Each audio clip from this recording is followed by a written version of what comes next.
మనందరికీ రస్నా అనేది ఒక love. Yes or no?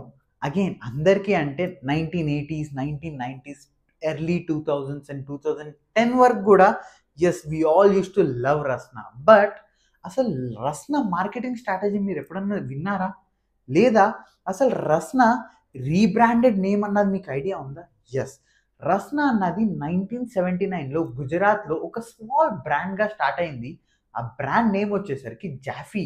But later date దాన్ని రీబ్రాండ్ చేశారు రస్నా అనే పేరుతో. And you know the rest history.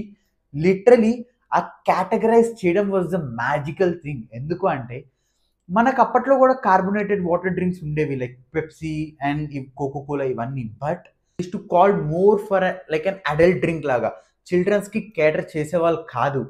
But అదే ఒక మెయిన్ బిజినెస్ గ్యాప్గా రస్నా వాళ్ళు ఫౌండ్ చేసి లిటరలీ ప్రతి ఒక్క పిల్లోడికి వాళ్ళకి ఇష్టమైన లెవెల్లో ఒక యాడ్ని క్రియేట్ చేశారు. అండ్ ద హుక్ వా it's like I love you Rasna అని ఒక యాడ్ వస్తుంది. I just show it here, you will love it. Coffee? पापा को नहीं चाहिए। चाय? पापा को नहीं चाहिए। अब मम्मी क्या करेगी? हाँ।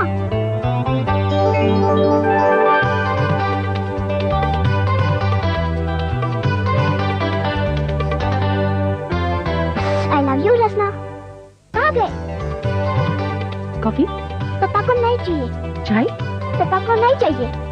अब मम्मी क्या करेगी? हाँ। సో అలాంటి ఒక గ్రేట్ మార్కెటింగ్ స్ట్రాటజీతో తీసుకొచ్చి బట్ వెయిట్ ఏ సెకండ్, ఏంటి ఓన్లీ మార్కెటింగ్ స్ట్రాటజీతో బిజినెస్ అక్కడికి వెళ్ళిపోతుందంటే లేదు.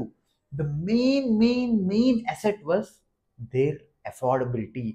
లిటరలీ వాళ్ళ స్ట్రాటజీ చూస్తే 1 packet which is costing 1 rupee you can make 2 glasses.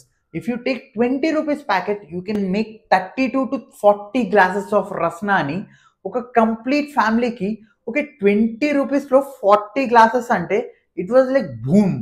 So just think, sales కూడా లిటరలీ ప్రతి పిల్లోడు ఇంట్లో రూపాయి దొంగతనం చేసి మరి షాప్కి వెళ్ళి రస్నా ప్యాకెట్ కొనుక్కునేవాళ్ళు. అలా మీరు ఎప్పుడైనా దొంగతనం చేసి మనీని రస్నా ప్యాకెట్ లేదా ఇంకేమన్నా కొన్నారా? కొంటే లెట్ మీ నో దాట్ ఎంత మనీని దొంగతనం చేశారన్నది.